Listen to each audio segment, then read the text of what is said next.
Hello, there we go. Some down. There. All right, now we got it working. We'll call the work session to order. And we'll begin with Mr. Morgan.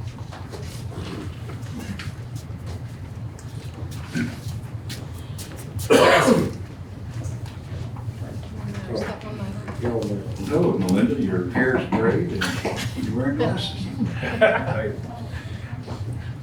Several months ago, we had a resolution asking that you allow Billy Musgrove to write to the Attorney General to see how we move forward on inclement weather days.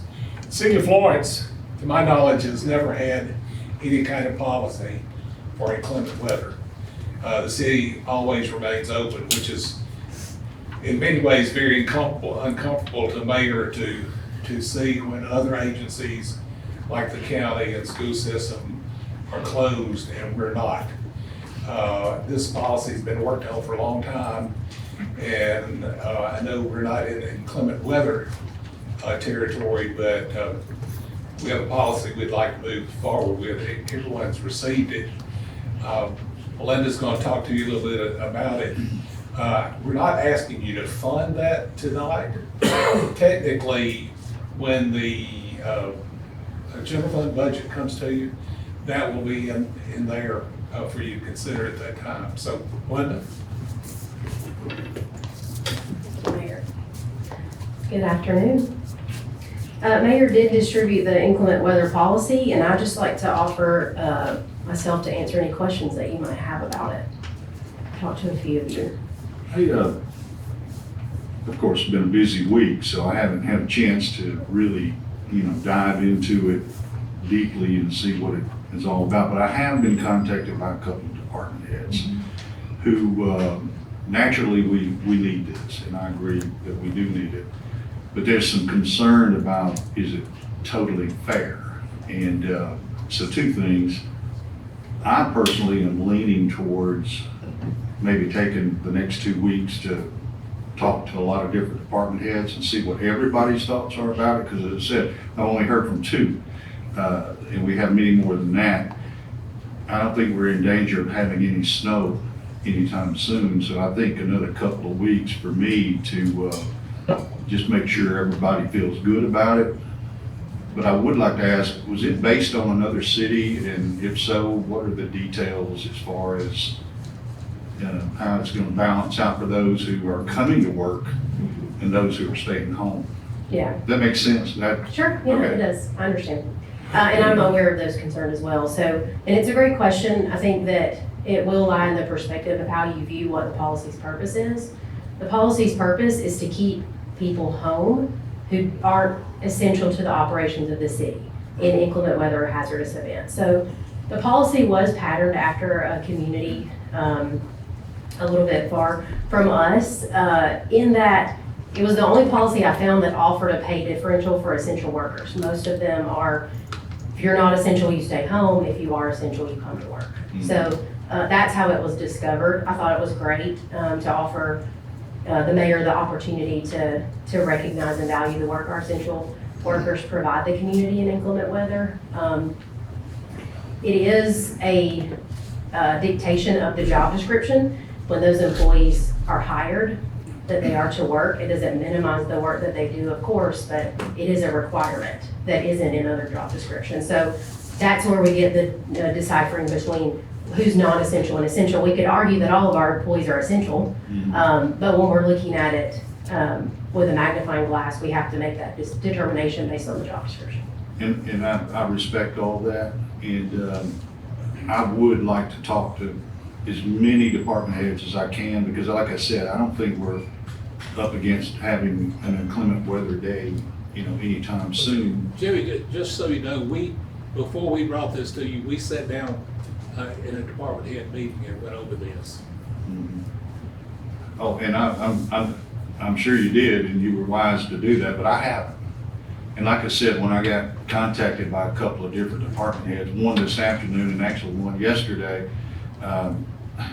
after today, I'm like, I need to know more about this, before I just sign off on it. So I just want to make sure the majority of them, I know not everybody's going to be happy, but if I could just get a good feel of how many are happy with it, then, next council meeting, I'm good to go. I think, but that's just me. No, I mean, that's yeah. between you and mayor. I'm just the Office of Policy, so I'm just here to explain it. Yeah, But, gotcha. yeah, I mean, whatever. Hope you understand too. I mean, I don't think we don't have any snow days that I'm aware of coming up I anytime guess the soon. question I would have is, which part? Obviously, the 3 days won't be accrued. No, I just want to make sure it's fair for everybody, pay wise. Are we paying the people fairly that are coming into work, the essential workers? Are we paying them When what they should get to come in on a day that, they come in to the risk their essential- life or whatever? The essential workers, Mhm. on their job description, they agreed to certain pay. And tell them what it says that's, as far as the essential worker on the job description.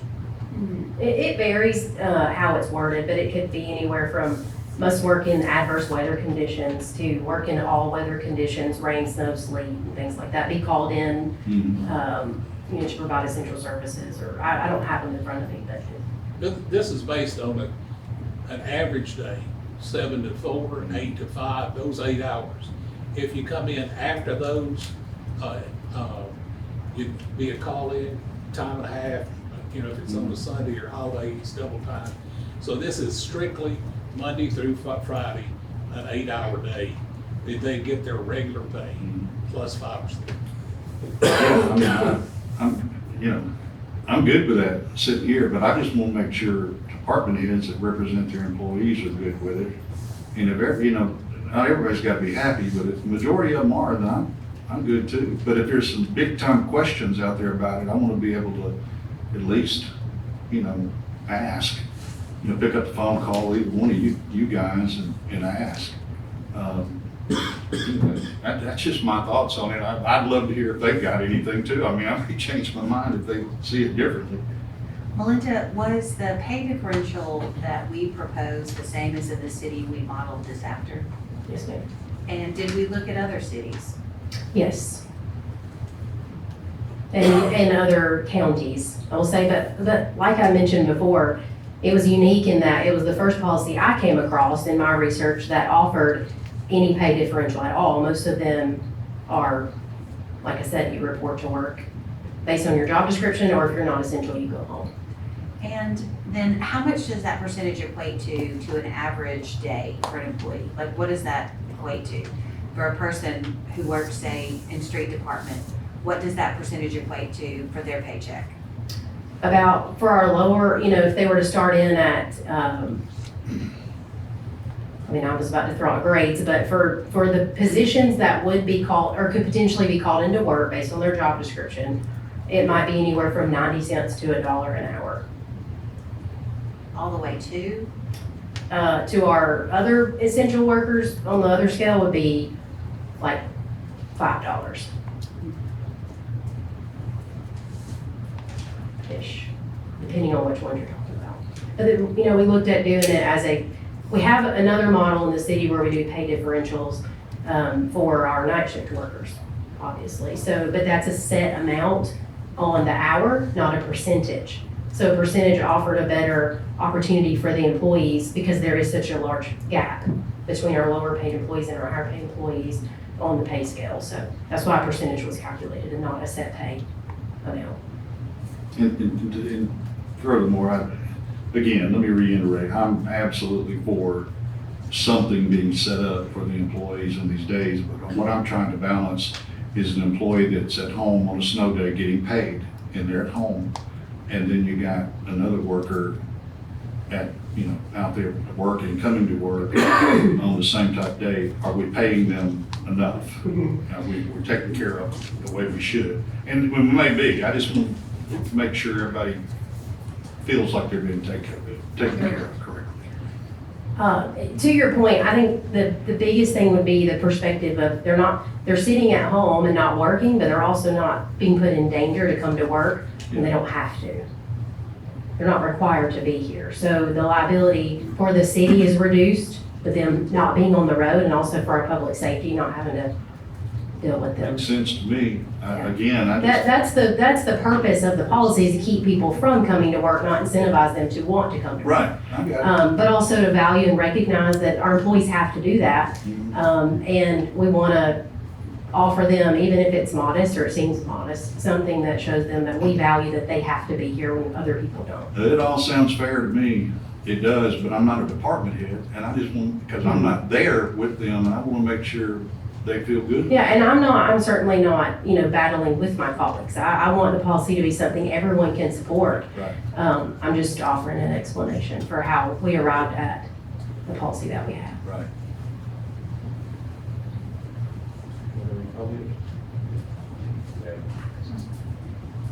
Like what Mr. Oliver said. But I will say, when you're not comparing, when you put all the employees, you can't put them all in the same bed. Because if my house catches on fire, I sure want the fire department, not at home watching TV because it snowed. I want them to put my house out. And you can't compare that with, I'm looking at him, so I'll say, city clerk's office. I mean, if I need a license, I can wait the next day. I know they do more, I know they do A more than that. non-essential. He's not essential. And bus pros too, so.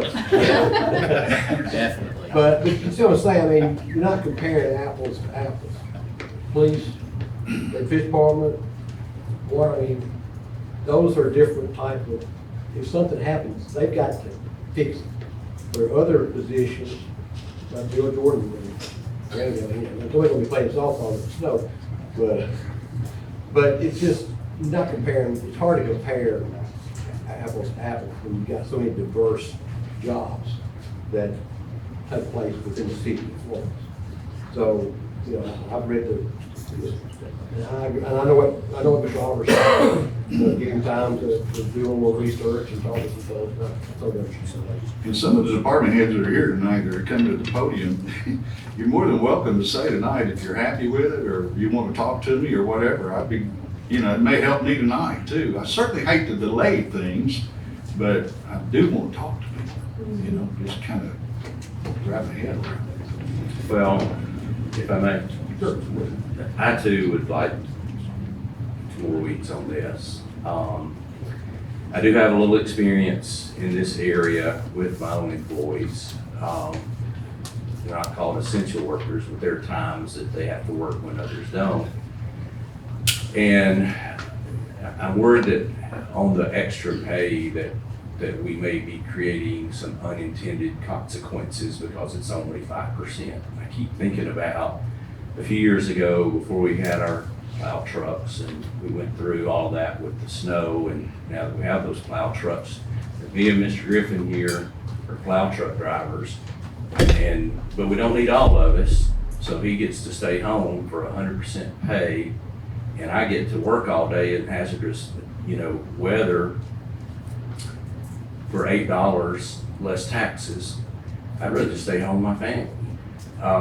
And so I just feel like that needs more discussion, and I understand it can't be, like with my folks, it's time and a half. But that's a budget breaker for us. And I've done the math on it, because this applies to our firemen, this applies to our police officers, it's more than just 2 plow drivers, Mr. Griffin and myself. But I think 5% is not going to be appreciated, and it's going to have the opposite effect, and that's my biggest concern. I do know that we have a finance committee meeting that's coming up. I would like for us to discuss it there, not necessarily because it has to go through the finance committee, but just because I want more heads on this. Because I know the pushback that I used to get when I paid regular wages when we had these type of situations. People found every reason in the world not to come to work that day. And we finally had to find a place within ourselves that it was a motivator. And I feel like that it requires further discussion so that we can do the same and not have what I would fear to be unintended consequences with it. outside of that, I fully support it, and I think it's a policy that we need. All right, so you're asking for us to pull it off and, go through the finance committee and others. Once we're not on the finance committee, just get you more information. We actually, Shayna provided percentage 5, 10, 15, 20, and 25 percent, so we'll share that too. Okay, good? Yeah, and in the meantime, I can do my due diligence with it, and I can, talk to people as well.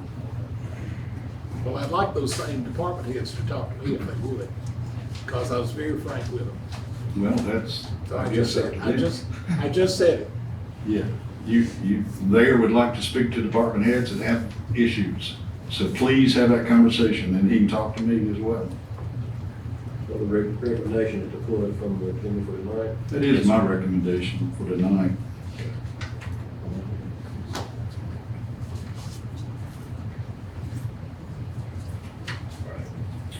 Thank you. Ms. Mary McDonough. How are you all this afternoon? I have 2 items on the agenda. The first one is item E on the consent agenda, and this is a formal resolution to request C to transfer property at some property they own in Rogersville for our new Rogersville substation site. This is a formal request. They are gonna transfer it to us at no cost, so that's just formally requesting that. And Mary, you have kept the utilities committee updated on this, of course. What does this do for the timeline for substation construction? So this is just another step towards finishing the site. We can't do any site work until we formally own the property. So as soon as we get this transferred to us, we can start moving on the site work. We've got to clean the property off and fence it in and, get it prepared to start substation construction. This So out this in is a step industrial, forward. industrial park up there, Yes. right? Yes. Okay. And it's like 2.52 acres is what they're deeding to us. Any questions? Okay, the next item is on your regular agenda, item B. And this is a resolution for a contract with Shot Creek to do all the, basically foundation work for our Center Star substation site in the amount of $91,500. This is to do all the, basically concrete, all the foundations, put all the footers in, put all the bolts in the foundation for the construction of the new substation site, Center Star. Where we're rebuilding, it's on the same site, but we're just rebuilding it. Questions? Okay, thank you. Thank you. Engineer Batson.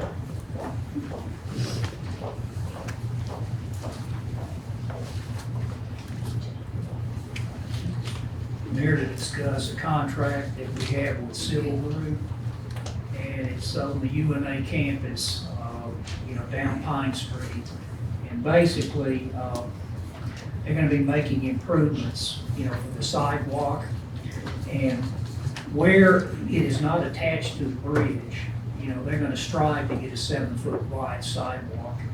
But, where it is at the bridge, I think you're looking at 4.5, 5 feet, but not all that is usable, because, you're just gonna have people going through there. And, and I would say from fence to fence, it's about 4 feet. But anyway, they are gonna be widening most of the other sections with the exception of the bridge. Now, is this part of our Pine Street improvement project, the town and county partnership? Yep. Okay.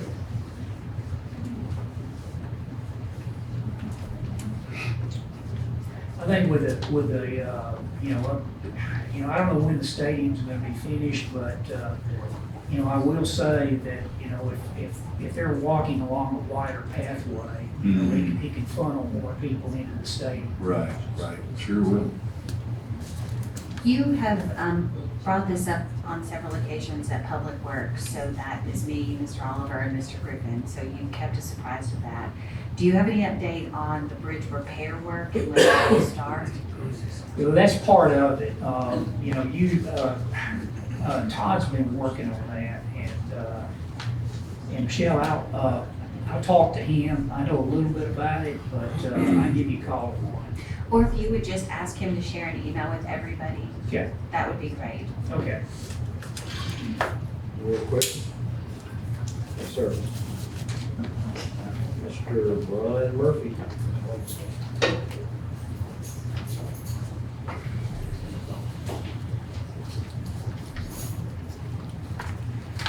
Hello, everyone. Consent agenda item 11C, this is resolution to approve a contract with Vines Masonry. This is to repair some brick work at the gable at Post Tavern. What happened with that, Brian? It's, so the exterior of the brick is painted with like a waterproof paint, and it has a crack in it. This is a crack, not positive it's related to, we just had a tree removed from there. It's never a good idea to have trees too close to the building. We removed this one. We noticed the crack had been there. So they're gonna go in and fix that up. But right now what's happening is water getting in there and eroding the brick inside the house. Any damage caused from that? Minor at this point, but it's something we need to address Thank you. to prevent further damage. Yes, sir. Thank you. Appreciate it. Ted Cole. Good afternoon. I have a few items on the consent agenda. The first is a change order for the high-pressure gas valve replacement Phase 2. This is a change order in the amount of $33,800. This is an emergency repair. When the excavation was done on site to replace those valves, we discovered some pretty large holes in the casing that the gas line goes through, and that necessitated the emergency replacement of that. That's all a part of that project that was approved on August the 5th, earlier, first meeting of last month. And this was all on Church Road out there at Parkin County Road 30 project. It was $33,800. That's correct, yes, sir. We have a motion. Motion. Motion by Mr. Oliver, second by Mr. Hendricks. All in favor? All right, and then the next two items, item 11H and 11I, actually are in conjunction with each other. They are with Rotec, the amount, it's a quote from Rotec in the amount of $76,000. And then also with Ovivo, I think I labeled it Clear Blocks, but their parent company, in the amount of $45,000. And that is for the pilot study at Wilson Lake Water Treatment Plant. There's also a third step to this that we actually just got the quote in this morning with Calgon. And so it's on the agenda for the next meeting. But this pilot study is kind of a three-step process, and so the first two steps, of course, are on the agenda for today. So $76,000 for Rotec, $45,000 for Avivo. That's for PFAS. That is for PFAS. So Avivo is the $45,000 project is for ultrafiltration. So that's step one before it goes into the reverse osmosis process. And so what we're trying to do is remove anything that we possibly can to keep from contaminating the RO chamber. And then the third step that I mentioned earlier that we've got on the agenda for the next meeting will be through Calgon, and that's actually to treat the RO reject. So whenever you run water through a reverse osmosis treatment, you get a 10% reject, and that is just water that is heavily concentrated with PFAS. Well, of course, since it's heavily concentrated, we can't send it to the wastewater treatment facility and ultimately back to the river. So we run it through a second process, and that usually involves activating carbon. And Tad, just to be clear, all of this is paid for 100% through the ATM grant fund. That is correct. Well, we will pay for it, but then once we receive the It's a grant money, reimbursement. it will be a reimbursement. 100%. Yes, it was, that grant was $477,000 and some change. I don't remember the exact amount. But this will be reimbursed from that. Yes, that's correct. Any questions? Thank you, sir. Thanks, Ed. Chief Holt. Got two chiefs here today. Good afternoon. So I have two items on the consent agenda. First is item F, and that's a resolution to approve a contract with Rocket City Epoxy. This is to remove the damaged tile floor at our training center and replace it with the stained concrete flake. Lasts forever. In our lifetime, we should never have to replace that again outside of a catastrophe. That is not to exceed $24,211. Any questions about that one? My second item is item G, and that is entered into a contract with Pros LLC to provide labor, equipment, materials, and incidentals necessary to remove the shingle roof that is 18 years old on that same building and replace it with a metal roof, not to exceed $40,800. Again, in our lifetime, we shouldn't have to replace that outside of a catastrophe. Any questions? How old is that building? Oh, it's been there for a while. It was built in 2007, 18-year-old. It served us well. It's a block building in the middle of nowhere, but has to be functional. How often is it used? Daily. That's y'all practice firing, you have a firing range and all that out there. Yes, sir. There's a traditional, we call it a flat range. There's a rifle range. There's a lot of other training things out there. But the classroom, we have a sergeant that is housed out there every single day.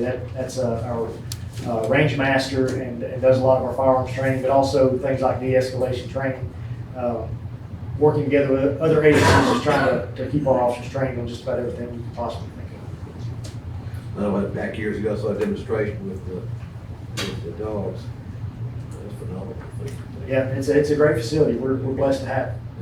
Okay, you get a tour out there if we call in advance. And schedule Absolutely. Yeah, we'd love to. And this is the first time the roof has been replaced? Yes, ma'am. And the floor too? Correct. Thank you. Other questions? Thank you. Chief. Appreciate it. Another chief. Chief Hendricks. Good afternoon. I have three items on the consent agenda today. Items J, K, and I. I'll begin with item J. MES, which is Municipal Emergency Supply, has given a quote in the amount of $7,737 to perform our yearly flow testing on our SCBA self-contained breathing apparatus that the firefighters wear on the back of their tanks.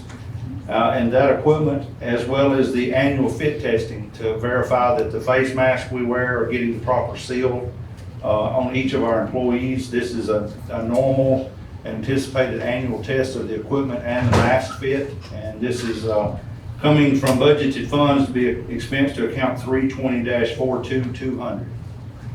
Any questions about that? And the other two items, I'd like to speak to both of those kind of together, and then I'll go over the specifics. But we had a maintenance issue on a couple of our trucks. We had one with David Kuntz guys that was out there at his garage having some work done for a few days, and we had another truck develop an issue, and we called in the mechanic from the dealer, our fire apparatus dealer, and they have a group of mobile mechanics that roll around different locations and do service work and repairs. And we got them up to do work on, actually it was on Tower 5, it was the initial call out, which was item I. And they performed the work on both of these trucks. At the completion of that one, he was here in a partial day, and we had another issue that had been discovered on our rescue truck, and he was able to jump over on it without having a separate call out and take care of that repair real quickly. But item K is an invoice in the amount from Williams Fire Apparatus, which is our dealer, in the amount of $640. that repair was, has been completed and the truck is back in service.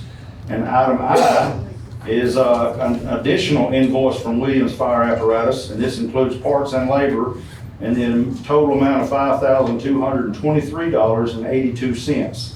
Both of these will be expensed to budgeted funds, and the repairs have been made on all of them. And most of the expense was incurred due to parts, but the labor, we had a total of 21 hours worth of labor, which put it over the threshold that we normally have to present this to you all unless we have a planned project. This is being a truck breakdown. When we already had one in the shop, we pressed the button, get them on here and get it repaired. Any questions about any of those three? Do you have any fire trucks that we're waiting on to be delivered now? Yes, I know we have one delivered. We have two on order that we are expecting one late this year, the new ladder truck, which this would take the pressure off of. This is both of our two ladder trucks that we have. Both are aged, one more so than the other, and getting this new truck in later this year will take the pressure off that. And we have another pumper that will be probably early summer next year that's on its way as well. Thank you. Yes, anything else? Okay, thank you. Joe Jordan.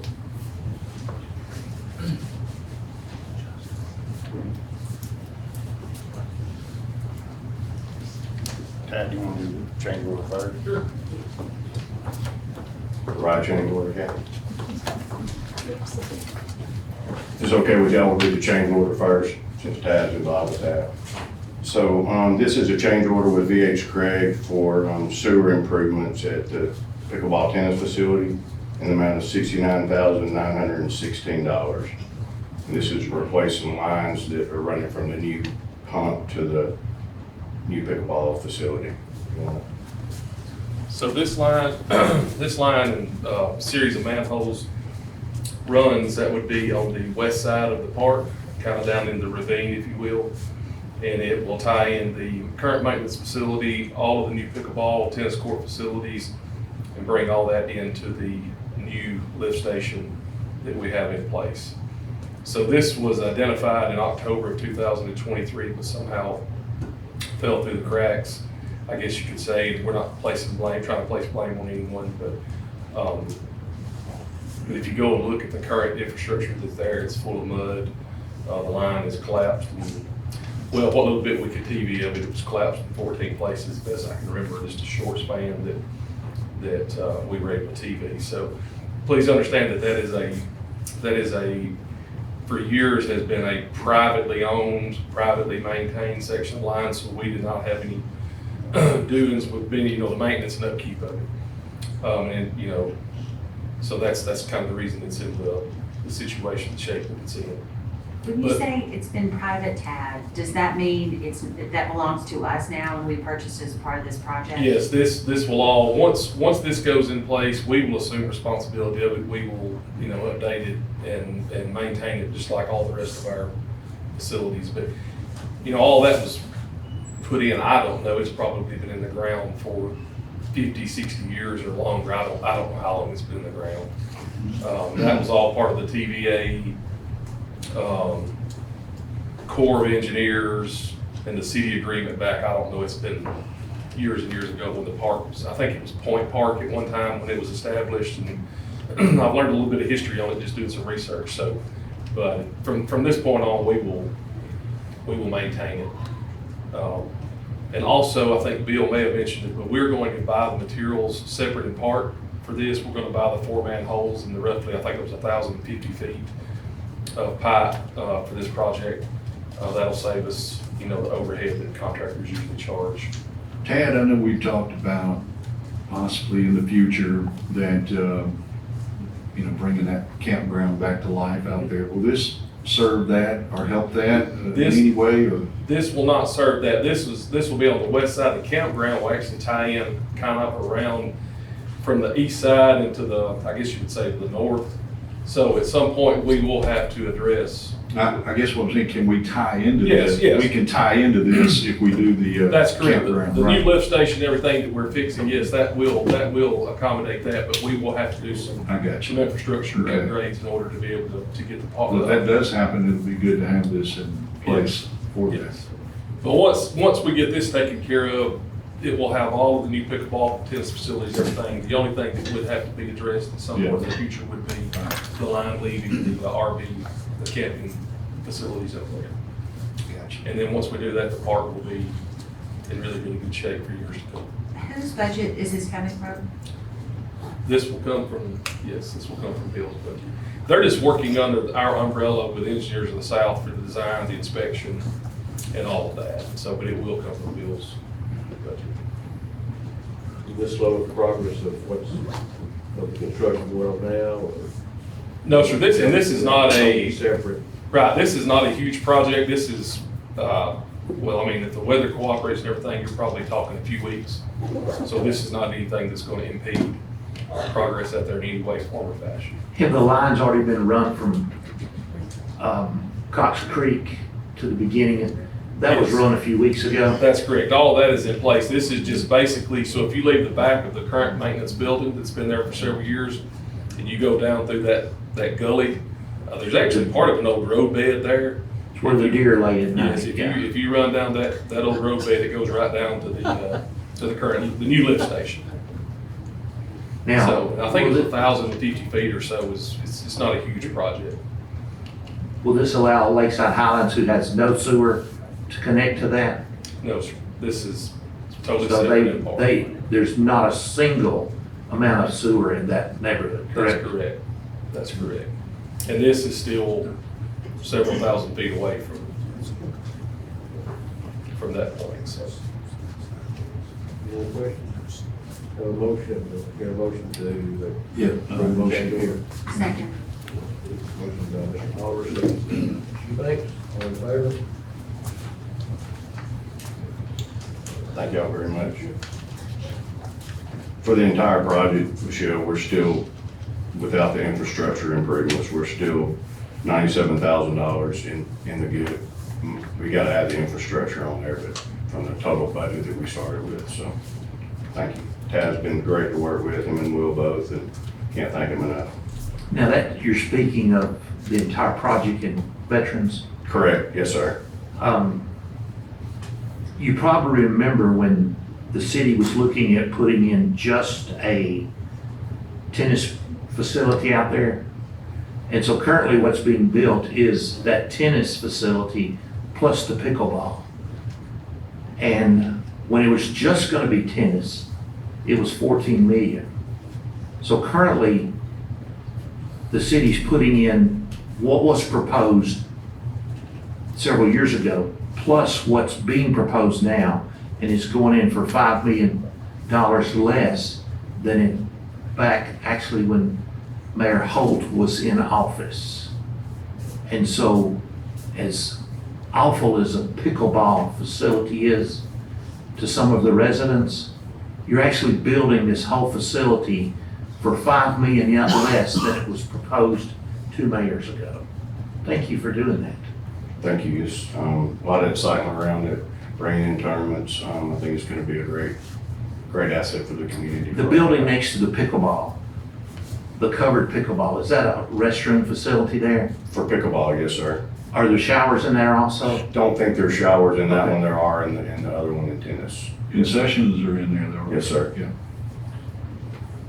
Tennis building is kind of got all the amenities, and pickleball is mainly just for, to have tournaments when they have stuff in there. So very, very nice facility. Anytime you want to take a little tour, let me know. Was the clubhouse supposed to look like Forks of Cypress? I've had some people ask me that. I haven't asked the. It does look like it. It's very similar to what was proposed before though, as you You mentioned. should have said, yeah. Well, Your design. I'll let John answer to that. John worked hard on that design and he did a good job. Yeah. But anytime y'all want to walk through, just let me know. Be happy to do it. We have several items on the regular and consent agenda. The first items are consent agenda item M, and this is a contract for J&M fence, and this is to replace some fencing that was damaged due to some trees falling on it at Cox Creek Tennis Courts, and that amount is $500. Has it been fixed? No, ma'am.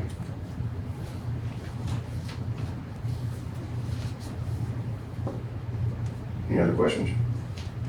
Consent item N is another facilities and use and addendum agreement with, this was with Auburn University, the same that we did with UNA and the Lauderdale County Schools. This is mainly for use for the Lauderdale County Extension Agency.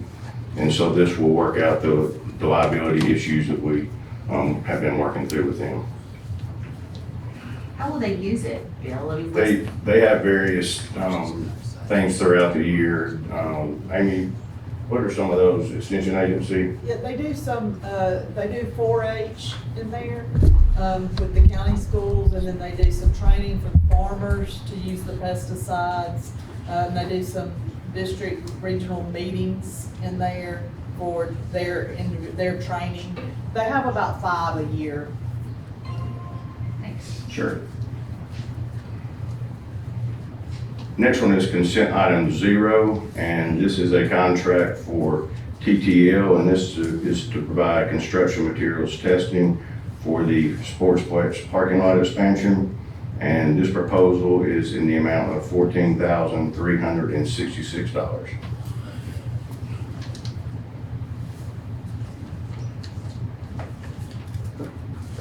Can you please, Bill, go into a little bit about what that's gonna entail, that amount of money?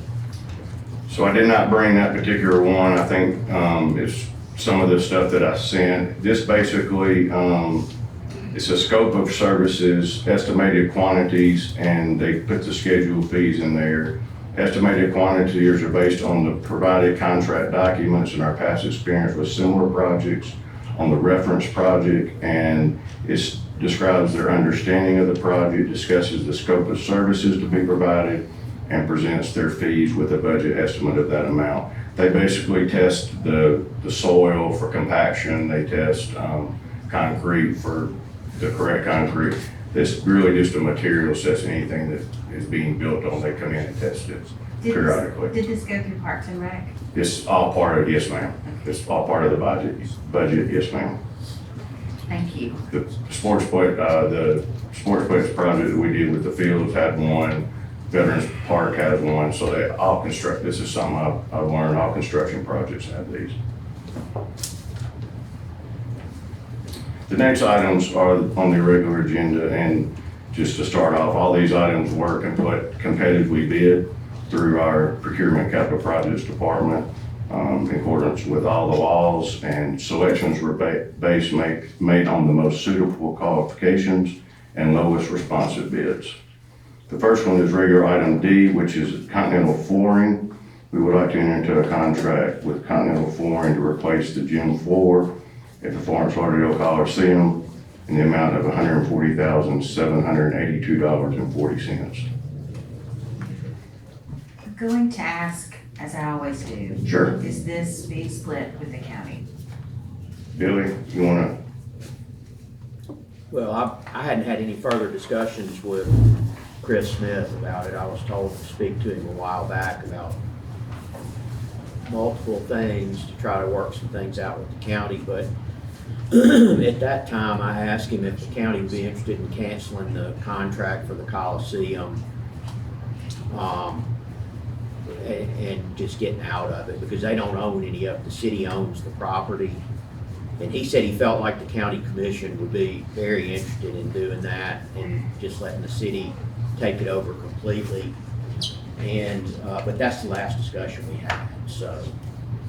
But, that's the answer. The contract's still in place right now, so, I mean, the city's within its rights to ask them to pay a portion of the cost. But if we cancel the agreement, then the city would pay the total cost. And so that's what that's probably, well, I don't know if that's the best idea, but it probably is, just simply because the city owns the property in its entirety, so. And the city runs it, the county really has nothing to do with the Coliseum at all, so. Bill, is it also then going to replace that temporary floor that's in there? Yes, ma'am. And how will that be repurposed, or will it be repurposed? We're gonna take it up and we put some stuff out on Gov Deals and we'll put it out on there and hopefully somebody will purchase that.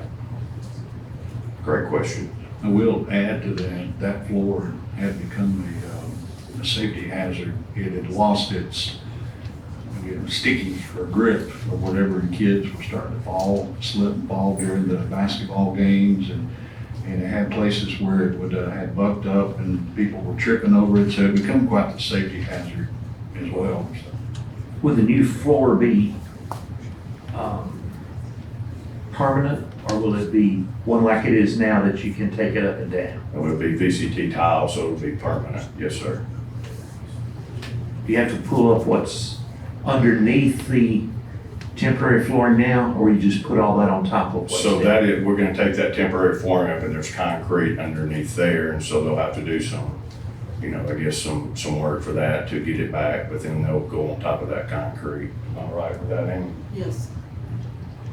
Amy's done some extensive research on it and look at this tile. This tile will also have, the floor will have 3 volleyball courts. Randy's starting up a volleyball league next year. Hopefully be able to host some tournaments which draw a lot of people. So having volleyball will help as well. How many companies placed a bid on this? 3, I think. Yes, sir. Is the Continental, where are they located? I think they're from. Are they specializing with sports? They do, yes, sir. They sent several references with their bid and seem like they, reputable places, yes, sir. Okay, thank you. Sure.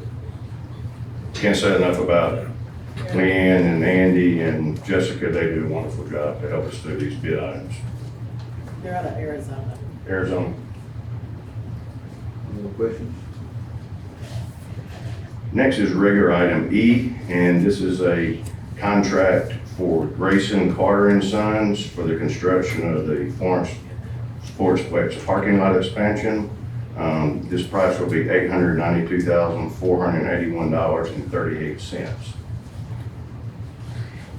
So this is why I was asking those questions Sure. about the previous item. Do we need to go ahead and do this before we know what the testing service is gonna tell us? So they work in conjunction with each other. When the construction company starts their project, TTO will come in behind them as they start moving dirt and immediately start testing for compaction and that kind of thing. So you make sure that you get the base at the correct compaction, I guess you would say. So they work in conjunction with each other.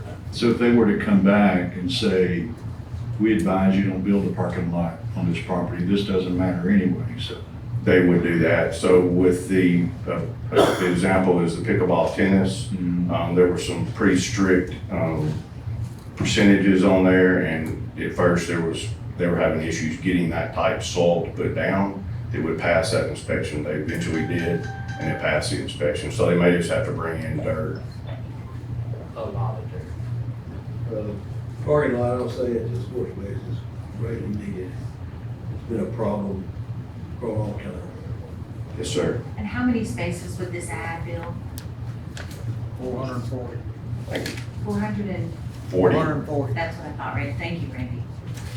And also this, with everything, we're about $237,108 below our budget. So this is a budgeted item? Yes, here? sir. Yeah. Any questions? And this was, we had 1, 2, 3, 4, 5, 6 contractors on this one. Thank you. Next item is regular item F, and this is a contract with Pro-Rain Irrigation Systems, and this will regrade the sports fields at the Sportsplex. The price of this is $499,631.80. And this is something that has to be done like every 4 or 5 years. Yes, sir. I remember when it was done. We did this, I think, the first year that we came into office, and here we are having to do it again. this is why I'm proposing turf fields out there, so it never has to be done again. We can save this money, we save it on chemicals, we save it on water, and just daily care. And it pays for itself, and you don't ever have to do this again. So hopefully, the next people up can give that some consideration. Well, when we have tournaments, and Randy can speak more to it, I've learned a lot. They put when it rains, they put some stuff down that absorbs the water, and when they put that down, that is what kind of deteriorates the soil. Is that correct? Did I say that right? That's correct. And then you get lips, that's dangerous. And then we got warning tracks washing and fences falling down. That's an issue right now. We got a fence on one softball field that's, we can't repair it. We've got to move it in and then Yeah. repair it back. Sportsplex has been a huge thing for our city, and it's been just an honor to work with you guys out there. And this is a lot of money to take care of, one facility. But we just generated how much money out there during the World Series we just had? Well over $1 million. A little over $1 million. And that's awesome. I'll have some kids here tonight too that'll. Yeah, I see them in the hall out there. We're gonna rake it up. I've always said, if you've got something, you gotta take care of it. And y'all take great Maintenance is expensive. in all the parks. Yes, sir. With Pro-Lane, will they do the outfield also or just the infields? Everybody. Morning track. The warning tracks. Warning track area where the fences are and everything. Bill or Randy, would it be possible on the Parks and Rec website to get these pictures posted of our issues out there of what we're having to fix? Sure we can. Yeah, this is one of the most important things on our agenda tonight is repairing this before someone gets hurt. When we make $1 million on one tournament and then we have these type, I don't even know how to describe it. Trenches? Yes, the pictures will, yeah, Sure. and safety being such a high priority, I think it would help with the public, to see those things. So thank you. Sure. Any other questions? I do want to thank Kathy. She does a lot behind the scenes, and I really appreciate what you do. Thank you. Right, thank you, Bill. Mr. Griffin? Randy.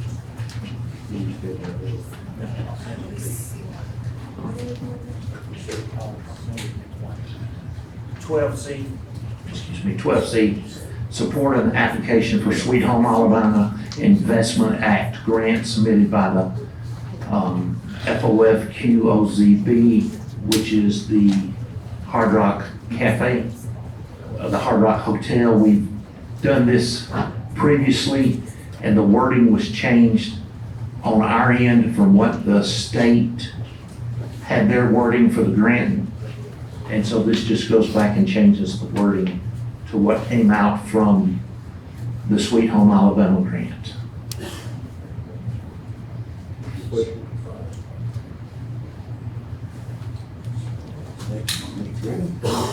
Mr. Lighty?